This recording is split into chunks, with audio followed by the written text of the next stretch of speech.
Welcome to Jackson Lewis's podcast, We Get Work.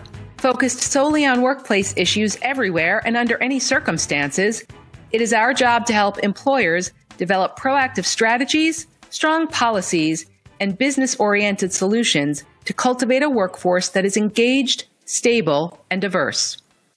Our podcast identifies the issues dominating the workplace and its continuing evolution, and helps answer the question on every employer's mind: how will my business be impacted? Support for medical and recreational marijuana remains high across the United States as more states pass laws legalizing its use. This trend runs contrary to federal laws, creating a complicated compliance quandary for employers. This episode of We Get Work examines how employers should approach employee use of marijuana in hiring decisions and disciplinary practices to avoid problems down the road. Our hosts today are Catherine Russo and Matt Neiman, principals respectively in the Long Island and D.C. region offices of Jackson Lewis. Catherine and Matt spend a lot of time thinking about and talking about drugs. Imagine having a job where you are paid to think about and talk about drugs. Catherine advises clients on all aspects of drug and alcohol testing laws and helps craft policies that comply with federal and state regulations. Matt also writes about and provides training on substance abuse prevention in the workplace. Catherine and Matt will likely be busy this year as the dichotomy between federal and state regulations expands and the line between what is legal and what is not blurs. Catherine and Matt, the question on everyone's mind today is, how does the growing legalization of marijuana impact my business?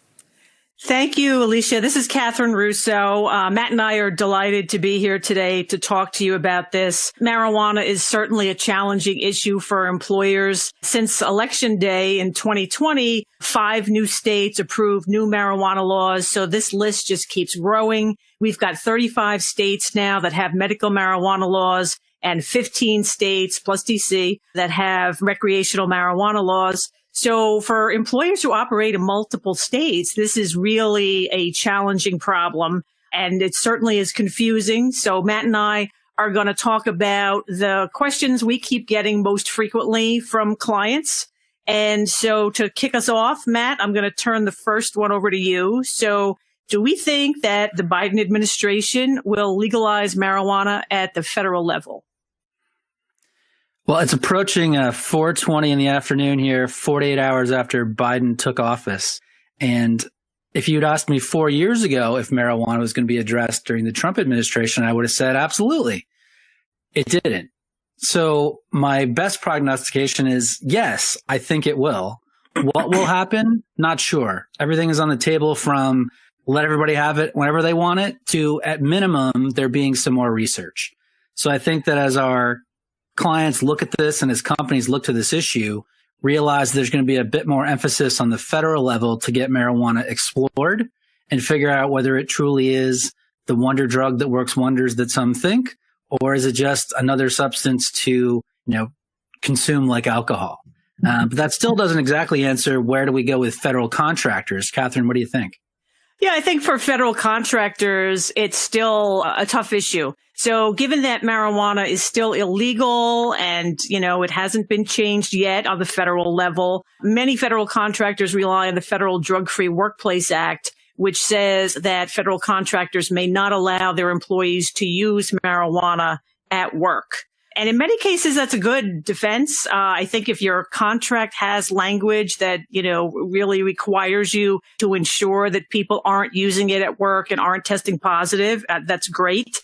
But we just want people to be aware that there have been a couple of court cases where the courts have said, well, you're talking about pre-employment testing. The Federal Drug-Free Workplace Act doesn't say anything about drug testing, and it doesn't regulate what people do when they're off duty. So I think that federal contractors need to think about, the particular circumstance and what types of drug tests are you talking about, because there are these cases out there that don't say that federal contractors always get a pass in all situations. But how about this, Matt? We've got a lot of new recreational marijuana laws now. So now that we're having more and more of these states, are employers prohibited from testing for marijuana in those states? And if not, what should they be doing? I love this question because a lot of companies haven't been drug testing before. So why would they start? Unless they're in Oklahoma or New York City, there's nothing prohibiting them from testing for marijuana. But I always ask it as, if you're conducting drug testing to begin with, why would you not test for the substance people are most likely to be using? And remember, there's a big difference between having the information and how you use it. Wouldn't you like to know if your people are deciding that using marijuana is a good idea? Now, maybe that just says, hey, right before you put those, keys in the truck and drive off down the way, I'd kind of like to make sure you're not high as a kite. But that being said, when people are concerned about issues of recruitment, hey, I'm having issues with my recruiting pool. I got a great candidate and they got through the pre-employment test and they failed it. Well, don't you want to know if they were going to pass your test or not? You can decide to say to them, hey, look, I know you can buy marijuana here now. That's great. But you got to remember, while we're working here, we have rules and you could still bring them on. It's as much about the communication as how you use that data.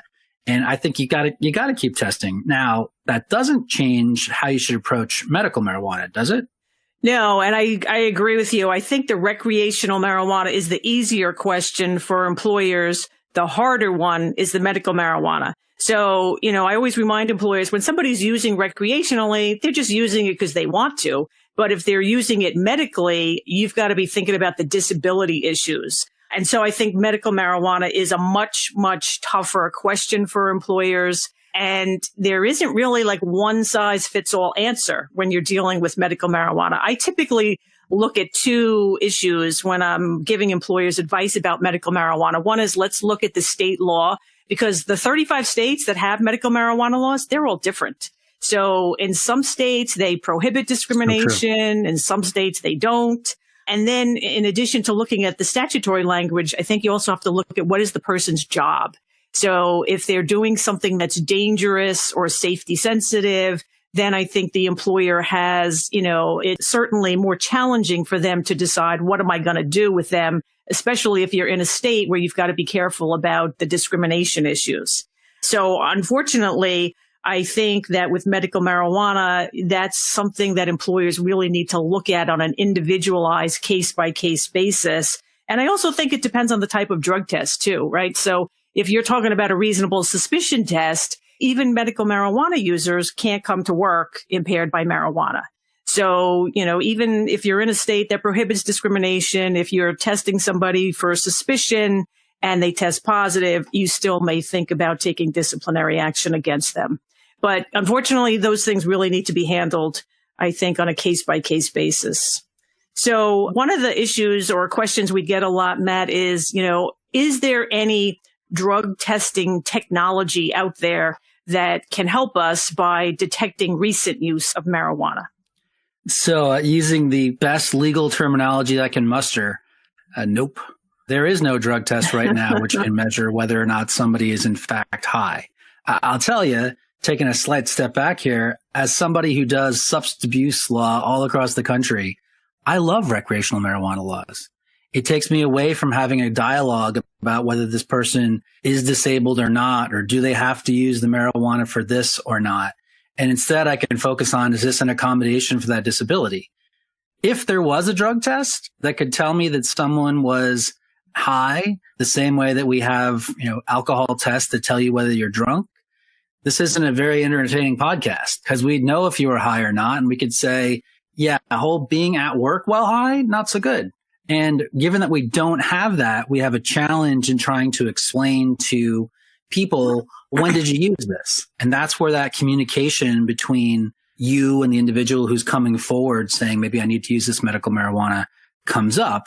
Because, maybe it would be helpful to talk about whether the concentrations matter. What do you think, Catherine? Yeah, this is another common question that we get from employers, because I think there's a misconception out there when they receive somebody's drug test result. If they see that the level or concentration of marijuana is very high, then they assume that, oh, we can say the person was impaired at the time we tested them, so now we're justified in taking our disciplinary action. And unfortunately, it doesn't really work that way, especially if you're dealing with a medical marijuana user. So a medical marijuana user presumably uses their medicine every day. And marijuana is very different from alcohol in that, alcohol passes through your body very quickly. Marijuana doesn't. Marijuana builds up in the fatty tissues of the body and stays there. And if you're using it every single day, over time, the concentration will just go up and up and up. And so if the employer has a drug test result with a high concentration, we can't automatically assume, okay, there's proof of impairment at the time of the test. And again, that's another challenge, Matt, because between not having a test that can tell us about recent use and then not being able to really do much with the concentration levels, it just presents so many dilemmas for employers who are trying to make decisions, after somebody's tested after an accident or even for reasonable suspicion or on a random test. It's very challenging now to make decisions based on drug test results. But on that issue, what about, Matt, the people who say, oh, well, I didn't really test positive for marijuana. I went out and bought some CBD product. I love the people that have absolute faith in anything they can buy over the counter at the pharmacy. I mean, if people had that much faith, this pandemic would have been over years ago. All things being equal, when somebody heads down to the corner store and buys a package of cannabidiol and says, oh, look, it says it doesn't have a lot of THC, I should be totally good. That doesn't mean anything. As I often discuss with clients, it's like when your favorite athlete from your sports team has to say, oh, I took a supplement, I didn't realize it was in there. If you are taking the faith of you keeping your job or not keeping your job and assuming that whoever put whatever that substance is into your caplet, whatever else it might be, you're going on that faith. There is no excusal. I get the question all the time. Well, how can that be? They told me they took CBD. Well, they could take a lot of CBD. The sheer number of products that have CBD in them is astonishing. I didn't even know that one would use shampoo that would have CBD, or does it seep into your brain? I have no idea. All I know is that if you take a drug test and through whatever you did it, you ended up with a level that goes over the cutoff that says this person has definitely used enough THC that it's showing up, you failed a drug test. Now look, is that the same as you, the company, saying, therefore I'm firing you, zero tolerance? No. But it's the data point that you have to use, and people choosing to use CBD versus an edible they buy at their local recreational marijuana store is still a choice they're making.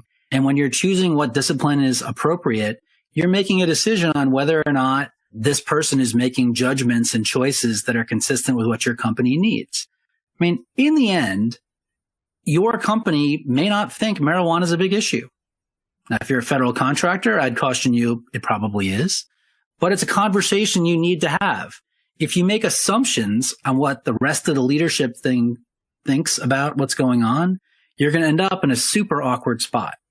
Better to have had the discussion and make an intentional choice as to what you want your company policy to be than to make an assumption and have yourself in deep water at the end of the line. Maybe, Matt, could you clarify what exactly is the difference between marijuana and CBD? Because I think that is an issue that's very confusing to a lot of people. So there's a reason I became a lawyer and didn't work out as a farmer, but marijuana is an agricultural product. It's like hay. And CBD is just a piece of it. In the grand scheme of things, THC is the part that makes you high. And if I'm going to get all Far Eastern medicine on here, CBD is the yin to the yang of THC. So it's supposed to actually operate in the opposite direction. It doesn't make you high per the studies that we have, and should not cause you to fail a drug test because, as we've discussed already, a drug test isn't testing to see if you're high. It's just testing to see what's there. So when someone is consuming CBD, they're taking a piece of it, sort of like, you don't have the whole wheat. You have bran cereal, you have a muffin. That's what you're going with. So all things being equal, you got to know, does your test for what you're looking for? And frankly, people are willing to consume things I never would. But in the grand scheme of things, we're trying to decide if they make good decisions or bad decisions. And your drug test result provides as much insight on their decision making as it does on their substance abuse habits. And one of the things that I've been recommending, I don't know if you are too, Matt, but I've been recommending to employers that they actually put a provision in their policy to warn their employees that, there are lots of CBD products out there on the market, but these items are not regulated by the FDA. And so you're buying them at your own risk. And even if the bottle says no THC or low THC, you really have no idea what you're getting. And so you're taking an unknown product and you may very well test positive. And so I have a warning in the drug testing policy that says, look, these products are unregulated. If you test positive for THC, we're still going to enforce this policy and take disciplinary action. I completely agree with that. And frankly, I take it one step farther and ask the managers to be advised that. I don't frankly believe that people read their handbooks all the time. I think they read them more often when they're in trouble than when they're about to get in trouble. So I'd rather have the managers advising folks, hey, slow your roll, because once you're in trouble, you're in trouble. And especially in industries where there's safety involved, driving a truck, moving a forklift, lifting heavy objects over somebody else. I would much rather avoid that issue than be trying to explain how could we do this better the next time around. And candidly, taking us back to where we started, there's just not a lot of research on the underlying impacts of marijuana. We've got people with anecdotal information stretching all the way back to their remember from cartoons as a kid. And, at the moment, all of the research that's being done, at least with federal funding, is marijuana coming from one little farm in Mississippi. And we all know, just based upon the truly billion-dollar industry that is broken out as states have legalized both medically and recreationally, there's a whole lot more science being put into this than one little farm in Mississippi could possibly handle. So hopefully, if the administration changes some of the rules, we'll get some more research so that we don't have people sitting in the lunchroom, when they're actually allowed to go back to work instead of mid-COVID. And we're actually having data that can be pointed to as to whether something is or isn't safe, or when it can't be used, as opposed to people saying, well, you don't know that's for a fact. Well, yeah, here I am in Virginia where I've got legislatures on both sides arguing yeah and no, which is not an effective argument even when you're in third grade, but neither of them has data that they can point to say it's a good idea. So I can only hope that we can have a little bit more research and data in this so employers aren't as in the dark as they try and come up with the safest plan that they can. Catherine? Yeah, and the final point, not to make it even more complicated, because it is very complicated, but I think the other thing I want to say about CBD is there are some states, there's about 17 states that allow CBD use for medical reasons. So in those states, I caution employers, if you have an applicant or employee coming to you saying, I use either medical marijuana or medical CBD for medical reasons, I think you do need to just pause and, make sure you're familiar with the law, and think also about the possibility of disability, just straight disability discrimination claims. Because regardless of whether or not the medical marijuana law prohibits discrimination or whether CBD is allowed for medical reasons, another issue that I'm becoming more concerned about are just the general disability discrimination claims. Because the person who's using that CBD cream for their arthritis, they're going to come in and say, well, this is disability discrimination because you're not allowing me to do this. So I think you just have to, analyze all of the facts. If the person has a disability, think about your interactive dialogue, be familiar with the laws in your states. And then, also, as I said earlier, analyze the dangerousness of their job duties. And then think about what's the right decision for your company. I mean, communication is definitely the key. If you don't take the time to decide what your company's position is, the lowest level person that wants to make a decision is going to make your policy, whether you like that or don't like that. So take the time, think about this issue when it's, an interesting Friday afternoon discussion, than having it be confronting to you where it's the employee who's been working with you for 33 years who tests positive, and now you're trying to decide on the fly, well, what do we think about marijuana? I don't know. I've never really thought about it. And then you find out that people have views you never otherwise would have expected. Be intentional, be safe, and you'll make the right decision. Thank you for joining us on We Get Work. Please tune into our next program where we will continue to tell you not only what's legal, but what is effective. We Get Work is available to stream and subscribe on Apple Podcasts, Google Podcasts, Pandora, SoundCloud, Spotify, and YouTube. For more information on today's topic, our presenters, and other Jackson Lewis resources, visit jacksonlewis.com. As a reminder, this material is provided for informational purposes only. It is not intended to constitute legal advice, nor does it create a client-lawyer relationship between Jackson Lewis and any recipient.